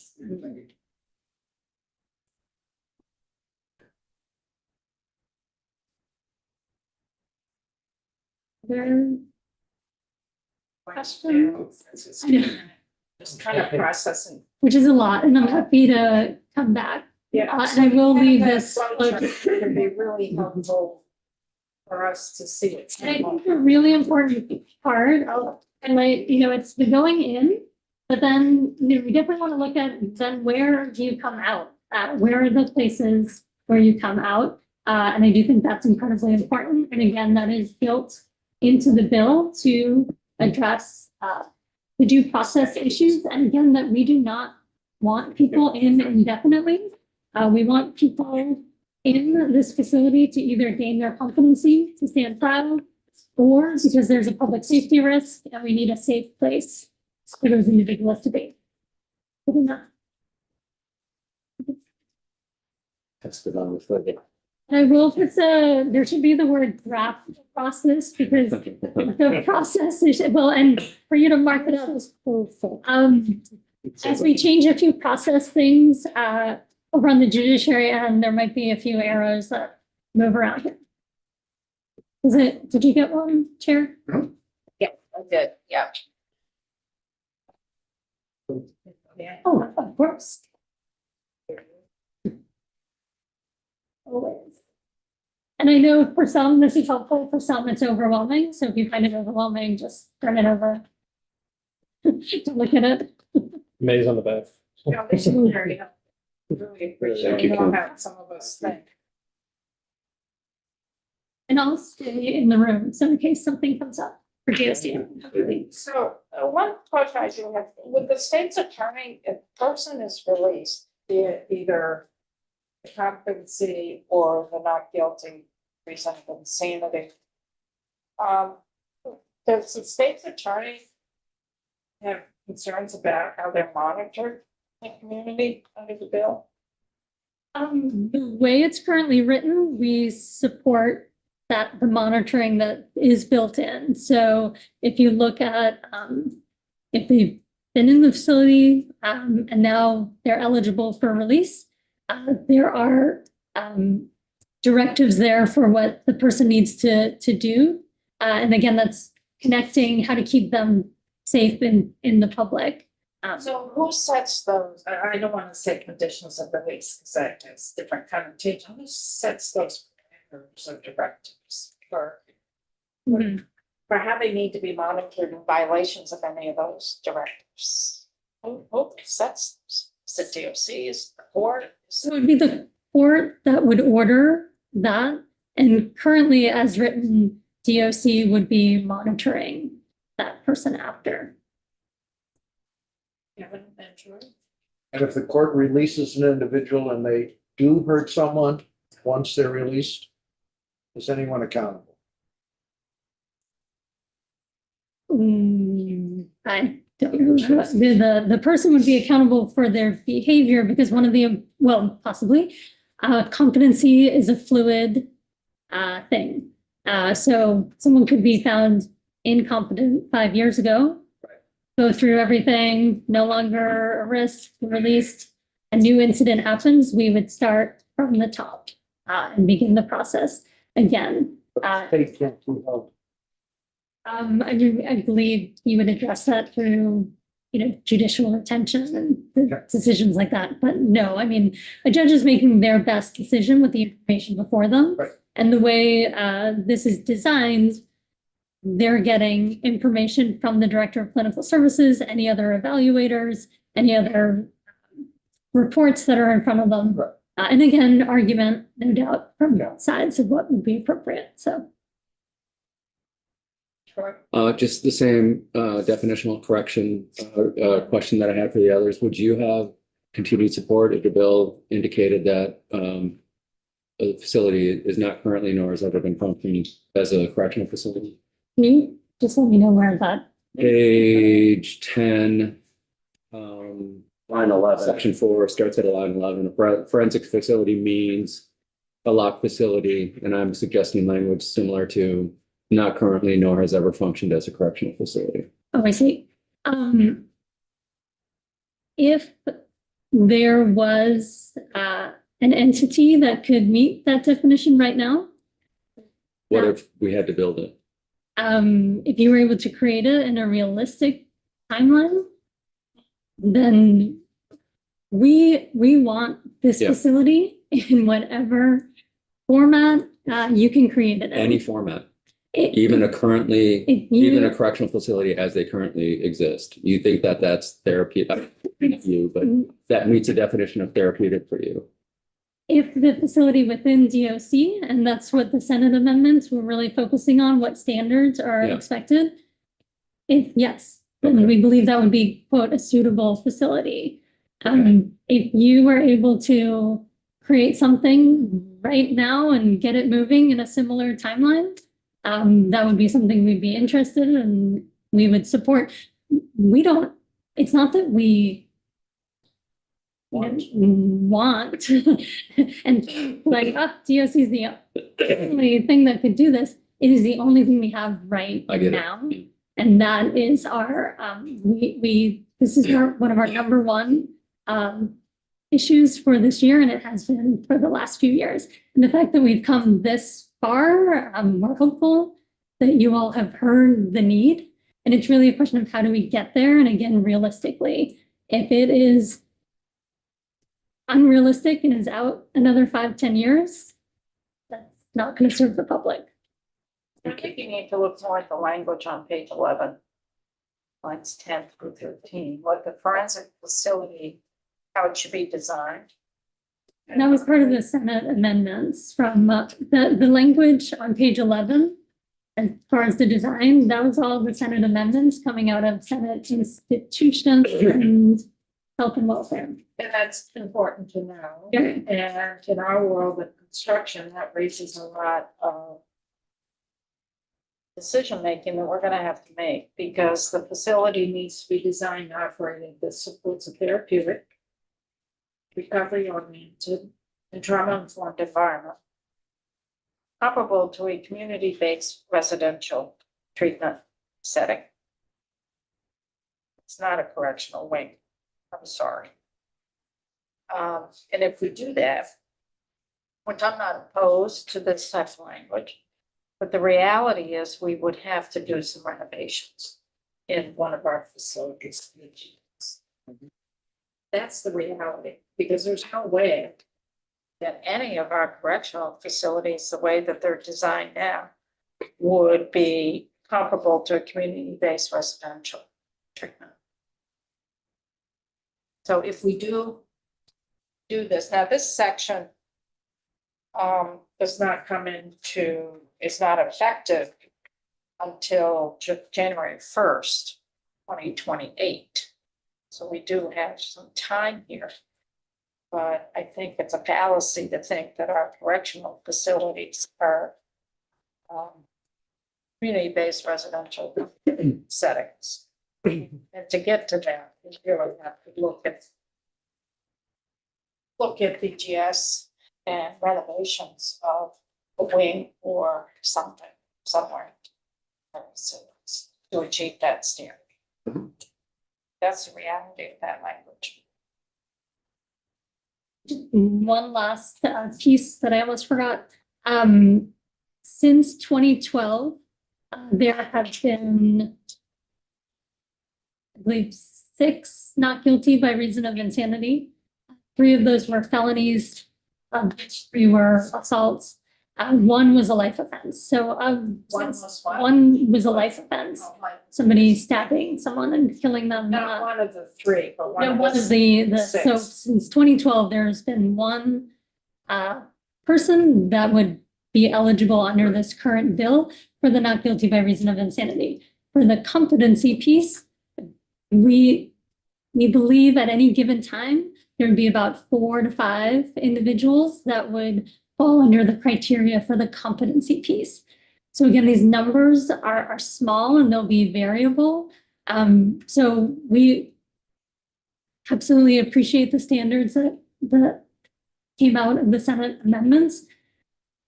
I would encourage the committee to think about the need for DOC to have that flexibility, as much flexibility as they can while meeting those standards because of the numbers. They're going to be variable and relatively low, I mean, compared to their larger population. So I just leave you with that thought. And the operational piece obviously is DOC and others. It's a good segue. Thank you, Tim. Thank you. See, now it's your turn to get on the hot seat. It'll be hot, I guarantee you. Going last year has a benefit. You hungry, Troy? No, I'm just saying, he knows all the questions. Oh, that. Yeah. So welcome, Commissioner.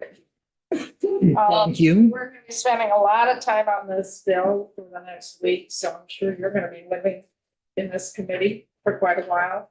And also maybe over in House Judiciary as well. Concerns as well. So welcome. Thank you. For the record, I'm John Murad. I am the Commissioner for the Vermont Department of Corrections. It's all yours in terms of how you see this playing out in your world. Sure. Our position at DOC is that this is, as written right now, a service that we currently provide. The majority of the persons who are accused of crimes as those described in this bill are already in our custody. And we do not provide competency restoration services for them, but we do provide a safe and secure environment for them while they await trial. The ability to incorporate an additional service of competency restoration, one that is provided in other places and that our current healthcare provider does provide in other states, is a net gain to our system and to due process. It allows us to understand as a default that people who are credibly accused of these most horrific of crimes should be in a secure facility where they can be both kept safely for themselves and their own sakes and kept away from communities that they endanger. And the addition of a restoration service to ensure that their due process rights can proceed as quickly as possible is a good. And we are supportive at DOC of this. So you're saying you're already housing them, are they intermixed right now with the population? Yes. Yes, we do not have a separate housing capacity for this, and nor do we envision one.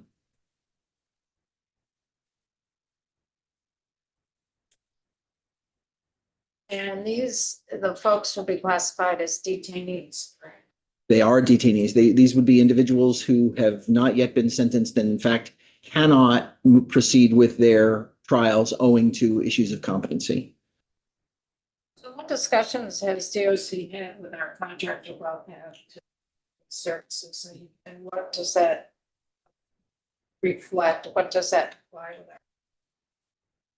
And their contract with WellPath is due to be renewed pretty soon too as well. Yeah, I have not had specific conversations, but I know that WellPath has testified as to the services that it has provided in other places and is confident that it can provide such services in Vermont. It would mean a contract adjustment. We would ultimately have to hire, these are services and these would be provided by staff that WellPath does not currently have. We also at DOC would in all likelihood at a minimum add a new responsibility to a current employee and potentially need an employee of our own to oversee this part of what we are doing as a service and as a function. would you provide a, residential type environment to the languages on page 11? How would you provide a community, something equivalent, comparable to a community-based residential treatment setting? How would you provide that? Well, the therapeutic aspect of, as I understand it, and I'm not a doctor and I have not had these kinds of conversations in depth with WellPath. The therapeutic aspect is about the therapy that they receive. It is not necessarily whether or not the windows do or do not have bars, or whether or not they are or are not required to move around at certain times of day. In fact, those are aspects of any forensics unit. People are not allowed to just move as they would. They are in a secure environment and their behavior is necessarily controlled, whether that's in a state hospital, as is the case in other states, or whether that's in a correctional setting. I don't know entirely if everybody has the same idea of what therapeutic means when they say the term. For us, it's the application and provision of therapy. So you're looking at it more in terms of the therapy needs to be community-based residential treatment versus what the facility looks like. I mean that the therapy is going to be of a kind that they would receive in a community-based. That's what the language is. I believe that there should be an addition of a term secure, that this would be comparable to a secure community-based residential facility or treatment facility. And then if that language is there, then yes, I do believe that the DOC can provide that. Well, it also states the forensic facility shall be designed to support a therapeutic recovery-oriented trauma-informed environment. It's community-based residential treatment setting. So are our facilities designed to provide that? In the sense that we are changing, that this would involve a change in what the day-to-day life of a person held in this under this status is, then there's a design to that holding. If you mean merely the designated, the design in the sense of engineering and construction, then no. The language says the forensic facility shall be designed and operate. Designed to me interprets the structure of the building. Operating to me what services are provided, but maybe off base what the intent of the other body was with that language. Program versus buildings. Well, You can be design a designed. program, but you can design a building. If I may, I think there's been some talk about, what other places do or how other states provide this service. The vice chair mentioned that he had done some sort of quick searches, and I have done some as well. Again, as you said, sir, I don't think that constitutes, on my part, I'm not speaking of your part, I don't think it constitutes, in-depth research. But the issue with Vermont is our size. As a state with just 645,000 people, there aren't that many comparables for us, really. If we look at other unified systems, there are only two that are even close, and that would be Delaware and Alaska, both of which have much larger populations than we do with regard to their total population in state of just citizens.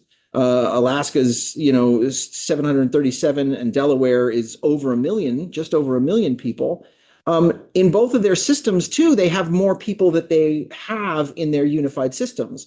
So there's 4,500 people in Alaska's unified system, and there are 4,900 in Delaware's unified system, both much, much larger than our unified system of 1,600 to 1,700. And both of those do have forensic units that are separate and held that are in hospitals, not part of their DOCs. But it comes down to the scale and the scope and what we can legitimately do for a very, thankfully, small population of people who have committed these kinds of crimes, and how we can do so in a way that befits not only their rights and dignity and our goals of restoring competency so that they can get the due process that they deserve, but also the fiduciary responsibility that we have to the citizens of this state. How do you see this carried out within the structure of your facilities? You had 5 folks for either, 5 to 6 total folks. And some of them are incompetent, and some of them have been deemed not guilty by reason of insanity. How would you put them in one facility? Would they be spread out through the facilities? How do you envision that? And what facility would you really be looking at if you were looking at putting them all together? We do have individuals that fit that description, not the issue of having been adjudicated not guilty by reason of insanity, but people who are currently accused of life sentence of crimes eligible for a life sentence, who have at some point in their process been incompetent, or who are expected to attempt to argue that they are incompetent, and that perhaps hasn't happened yet, but it's anticipated, and who are in all likelihood going to present a defense of not guilty, an attempted defense of not guilty by reason of insanity. So we do have people in our system like that. They are in different facilities, so they're not merely in just one facility. It is true that the majority of those kinds of cases would be held at Springfield. And so these cases, again, the ones who have not yet been sentenced and who are either have or are in the process of articulating a competency issue, and who are extremely likely to put forward a defense about that will hinge on sanity. Those individuals are at multiple facilities. Those are primarily, however, at Springfield. They are intermingled with other members of our community. They are not in general population. They are held in a secure environment that has the potential to add current services, additional therapeutic competency restoration services. How do you see providing those services? How do you see that impacting the WellPath contract? I could not say. I have not sort of scoped out how many clinicians this would require and what the price of those what the cost of those clinicians would be. I don't foresee it being a significant addition based again on the scope of the issue in front of us. This is a small number of individuals, and therefore we would probably need clinicians with new skill sets at least 2 different facilities, and we would need some number of those clinicians. I'm not certain whether or not you need 1 at each facility or 2 at one facility and 1 at the other facility. So is that 3? And I don't know what their salaries and benefits packages would mean to WellPath that would cause an amendment to WellPath's contract. I don't know the answers to those things, but I don't envision it as being something that is, as I said, I believe we are probably talking about 3 employees, but I don't know that for sure. Yeah, Commissioner, could you try to get a sense of like the rest of the system, right? So you have a number of individuals who wouldn't meet this criteria, would be classified as SFI, is that right? Like serious functional impairment? And I'm wondering, like, what are the numbers of those currently in the system of the SFI population? Are they sort of condensed in, I know Springfield would be probably the highest acuity. Do you mind just talking about that and how their acuity would compare to the folks who meet this definition currently? And I guess whether you would look to maybe move the SFI population into, the same prison as those two, sort of use the efforts that you have with the staff for mental health. Does that make sense? Sorry, I'm sure a lot of the question makes sense, but I'll confess that I'm not prepared for it. This is not a component of the bill as we're seeing it. And I believe that our general counsel is able to speak to that. Okay. General Counsel Lori Fisher. Okay, for the record, Lori Fisher, General Counsel, Department of Corrections. That's a great question. That's what I'm prepared for. I wanted to point you all to our policy 312, where we talk about our SFI population and our DPP population. They are those folks that are designated that vary in degree on what that means to them. And then that application, that classification, then may change how they are treated in a behavioral proceeding, what consequences there may be, further review of the individual. It may kick them to another review before they get a behavioral hearing. And so those folks are not segregated. They're already included because of the varying degree. So I would say straight answer to your question is that we would perceive this population, these 4 or 5 folks that we're talking about, depending on most of these crimes are obviously life and aggressive bodily injury. And so those folks may be treated a little bit differently from the straight SFI just because of the nature of their competency that needs to be restored. The suggestion would be that they may work their way up to a lower classification level that may be more consistent with SFI folks. So we've considered that, but we already, our policy 312 kind of talks about that, what the behavioral items may trigger in relation to the mental health reviews or other medical reviews that the individual may require.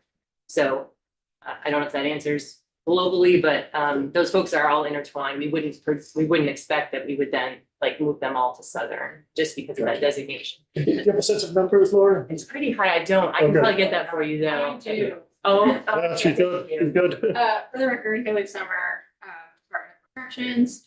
The SFI population is about 3% of our population, so there's 3%. 50 folks as of this morning who were designated SFI. Yeah, 3%. You said to Tate that you're full corrected the 312. I'm sorry. Could you send a copy of the Absolutely. directive to Tate? Absolutely. Absolutely. I believe it may be online. It's among It is those that are online. We can send those links to Tate for sure. Brian, 2, one is just a clarifying question for council. I didn't understand what DPP is. DPP is a delayed placement person. And so they may come in with, that may be someone who's designated as alcohol influence or other, that we're delayed on how we classify them because it may be a condition that will resolve itself or be handled in a medical way. So we delay, the classification of the individual until whatever they're suffering from is addressed. The intake, I want to be very clear, the intake process, and I know you've heard this several times from us, within the first 4 hours of an individual coming into our care and custody, there's a series of medical reviews and that includes the mental health component. We would expect with this population that would be the same. And then we would have the add-on of any of the court conditions. We can't answer a lot of questions because we don't know what the competency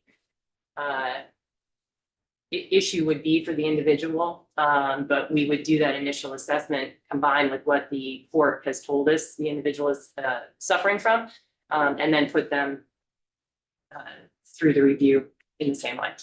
Cool, thanks. And then the question was for the commissioner. I believe you said, these folks are already in our facilities, but they're not in Gen Pop. I've only been to Chittenden twice and just recently to St. Albans. And so, what kind of wing or, how are they being housed? They are they're in units where others are also receiving treatment or who need to be administratively separated from others owing to their vulnerabilities, et cetera. And so that then means single cells, or what does that mean? I can get back to you. I can get you the specifics on that. And it can be also a component. I believe that there is an intention to tour Springfield, and that could be a component. Yeah. that's on our schedule. Mhm. Plan on doing that soon. Well, yeah, okay, right. Just to clarify, I think I heard you say you do not anticipate, if this bill passes, you would not anticipate making any significant changes. Would you bring these people all together into one location? Would you change that location? Would you renovate that location? That's what I'm asking. I can't answer that question yet. It would depend on the population at the time of the authority. Once the authority is designated by the law, then we'd have to look at who we have. I know that we have a document that we're looking to prepare for October that would include some of these answers to some of these kinds of questions. Okay. But we'd need to look at who is this population at that moment. And are they all suitable to be housed in a specific wing? Do we have space in a specific area that we could bring them? all of that is open. Did I hear you say, though, that you don't think you would have to make changes to meet the current definition of what how a forensic facility is defined?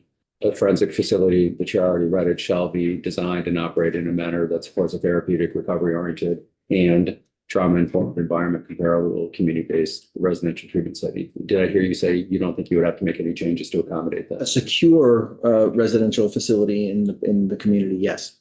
I think there is, in other words, those are also facilities that have locks on doors and bars on windows and control the movement. That's not what of I'm asking. individuals. I'm saying, I heard you say that you don't think you would have to change your facilities at all to meet this definition currently. As it's currently Yeah. written in the statute, no, I do not believe we would have to. I mean, there's always the possibility that we need to change a cell, its bedding, for example, or there are any number of little things. But insofar as a significant change, as the law is currently proposed, there is no definitive requirement that would mean, for example, extensive construction.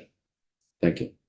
So kind of a follow-up, I'm just reading the bill right now. So for folks who are not guilty by reason of insanity, it states on page 7, 16, that Commissioner DOC would take into account the least restrictive conditions.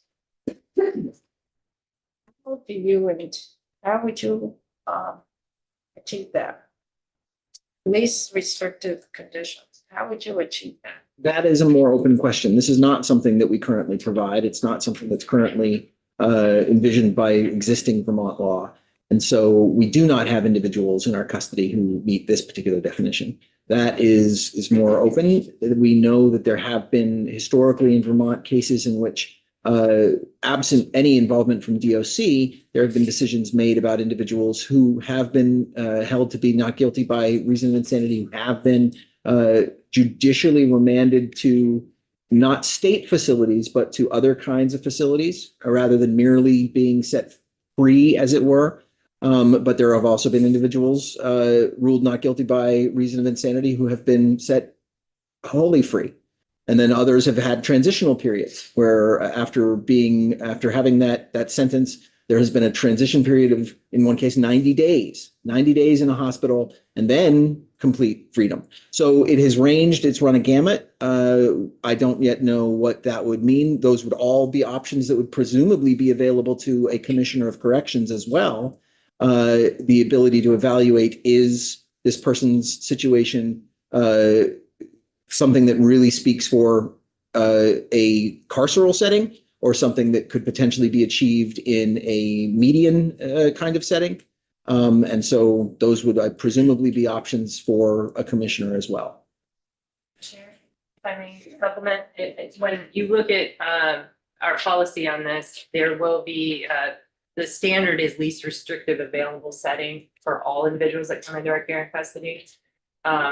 And so our goal is always to have people with the most exercise of freedom, and that's analyzed daily for individuals. So that is a term of art for purposes of what we currently do on least restrictive. How, and to supplement what the commissioner is saying, how that fits into this population as to the commands that are given to us as to what they need for this therapeutic treatment is what we can't currently answer. But the goal will always be, under our current policy of the department and the agency, is to least restrictive setting for an individual. Thank you for that clarification. That's, yes. Sure. I'm a little early with this, but I'm going to try to share it as best as I can. I want to thank you for yesterday. It was incredibly helpful to see how that population of people live. I was personally impressed by how much freedom and how unrestricted in that setting they get to live their lives. There's a tremendous amount of respect that I was given, and I haven't spent any time in these places for any length of time, but just from there, from the people that were doing their jobs, it was an incredible experience for me. I'm only speaking for myself. When we talk about a person who's done whatever the worst things that someone could do to somebody, and that we're not giving anybody restorative, that we're not meeting that, the competency restoration, and we're trying to make a step towards that. It seems to me that this could be a really positive step, but listening to Alice, the chair, and Representative Hedrick, I understand their concern with us providing a rehabilitative space for these people. I also struggle with the fact that there's 5 or 6 people here that we could be spending a tremendous amount of money on. And I'm not saying that they don't deserve it, but I try to balance all the other things that we're trying to take care of in this state. And I just needed to share that it troubles me sometimes that, I think that what this is trying to do to me is try to take care of these 5 or 6 people as best as we can. And we're not even doing that right now. So I really would like to see us at least try, at least this seems to me, listening to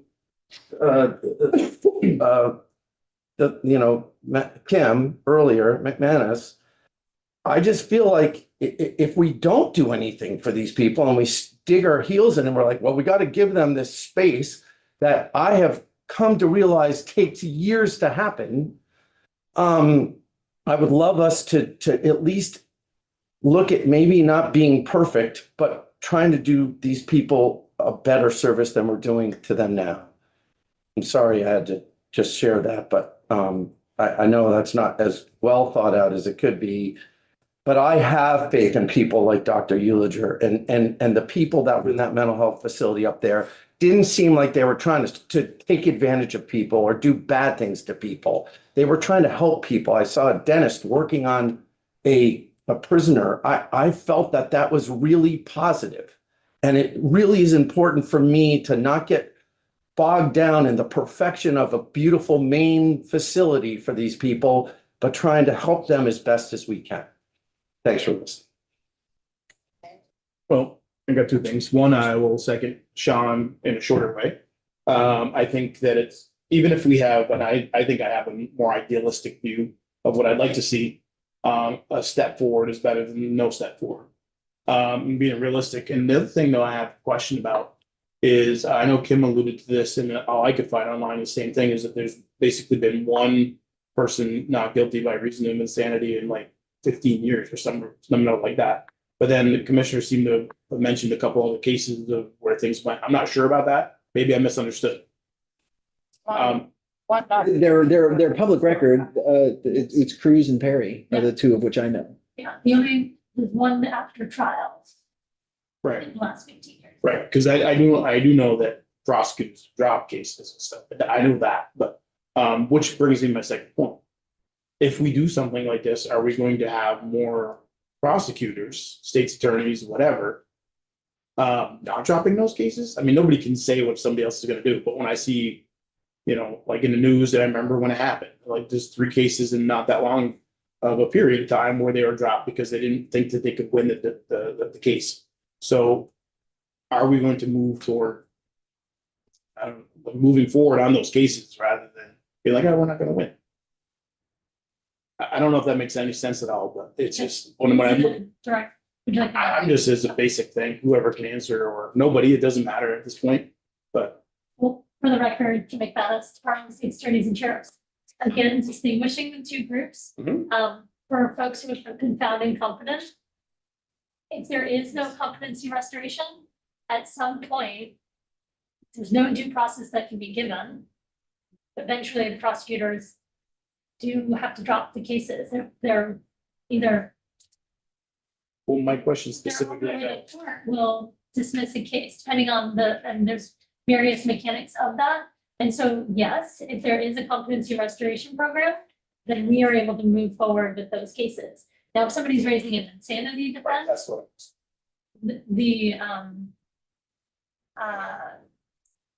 one, it's a very hard argument. There's a reason why only 1 or 2 have been effective. In the last 15 years, it's incredibly hard to prove insanity because often the elements of the offense that we have already proven dispute the insanity claim. So it's incredibly difficult. we have no issue going up against those claims. But to your larger question, I think, if we don't think anything can happen with those individuals, does that sometimes factor into how you might try to possibly, but I could not speak, in general terms, but could it be a factor? Yes. So how would you work, I'm gonna ask Commissioner this term, folks gotta be housed? How would any training of our correctional officers change? Because the goal is that it be operated in a real therapeutic, trauma-informed environment. And, our correctional staff, I have a lot to do. Correctional officers have tremendous amount to do. Do you see an enhancement in training for our correctional officers in this field? I see that we would start incorporating a new module at the academy that talks about this new service that we also provide, but would it be something really significant? I don't think that would be necessary. Our staff are informed about trauma-informed practices, are held accountable for those in policy and in training. They already are there for people who are getting therapeutic services around both mental health and increasingly around substance abuse disorder, not only medical immunity of that disorder, but also therapy as we move forward with the treatments that have been described for Northwest, for example, and CRCF. Mental health is, as I said, provided at facilities. They are, in other words, our staff both facilitate this, bear witness to it, move people to and from locations in order to ensure that they attend these kinds of therapies.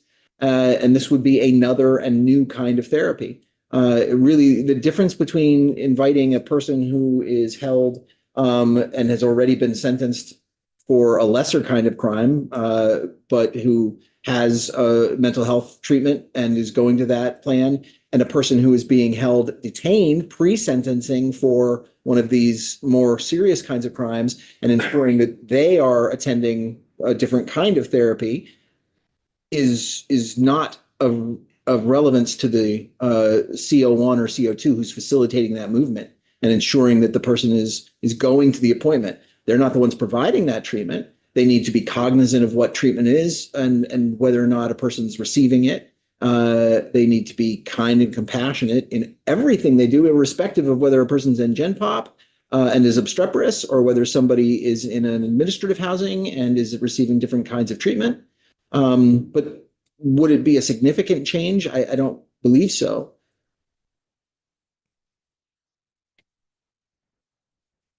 I think it would be incredibly beneficial for members of this committee, because we haven't done this since my first biennium, to compare what we saw yesterday to the secure residential in Essex.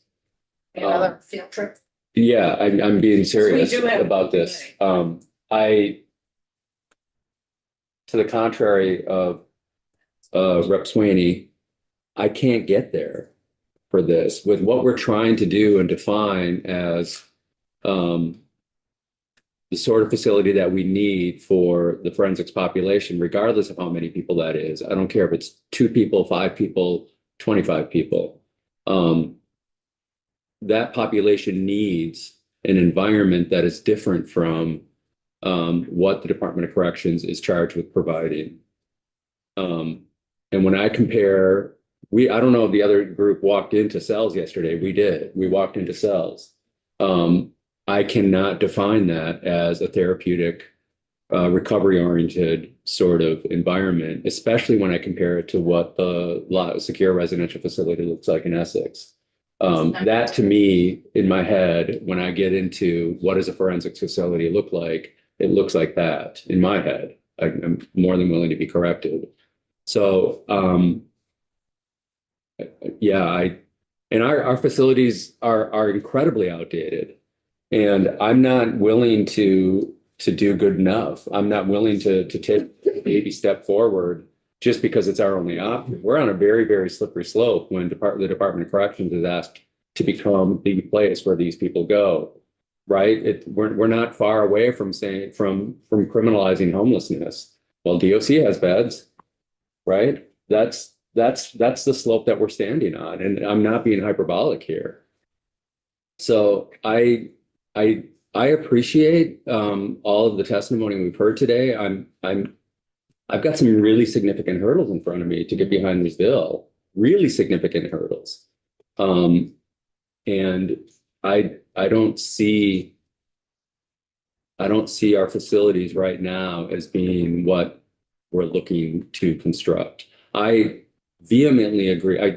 I wholeheartly agree that we have a significant gap in this state for providing treatment and housing in a secure setting for folks who fit these definitions. Absolutely, 100%. And there are people on the streets right now who should not be on the streets right now. That doesn't mean they go to a prison. Not yet, perhaps. And there's the fundamental due process. I